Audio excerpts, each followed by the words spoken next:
ایک بات کہی، قالوا انا للہ و انا الیہ راجعون. یہ تمام آلام، تمام آزمائشیں مجھ پر میری پروردگار کا احسان ہے. مجھ کو پرکھا گیا ہے، دیکھا گیا ہے، مجھے جانچ لیا گیا ہے، مجھے الحمدللہ کامیاب قرار دیا گیا. وَبَشِّرِ الصَّابِرِينَ الَّذِينَ اِذَا أَصَابَتْهُمْ مُصِيبَةٌ قَالُوا إِنَّا لِلَّهِ وَإِنَّا إِلَيْهِ راجعون. جس نے ہر مصیبت اور بلا کے آخر میں یہ کہہ دیا نا، اے اللہ تجھ کا ایمان ہے، تو ہی میرا رب ہے، تو ہی مالک ہے، مجھے کوئی فکر نہیں تیری آزمائشوں کی، مجھے بس کامیاب فرما دے.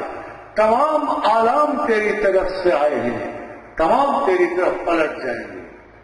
یہ خادم حضرات یاد رکھیے کہ جس نے کلمہ پڑھا پروردگار اس کے بارے میں یہ بات، اس کے بارے میں کیا تھا؟ قالوا انا للہ و انا الیہ راجعون کے آگے کیا پڑھا؟ اولئک علیہم صلوات من ربہم ورحمۃ. چھوٹی بات نہیں ہے، ان پہ میری طرف سے درود و سلام ہے جو ان آزمائشوں سے کامیاب ہو کے نکلتے ہیں. اولئک علیہم صلوات من ربہم ورحمۃ واولئک هم المہتدون. یہ پڑھے لکھے، یہ ہدایت یافتہ. قاضی حضرات غور کیجیے اس بات پہ.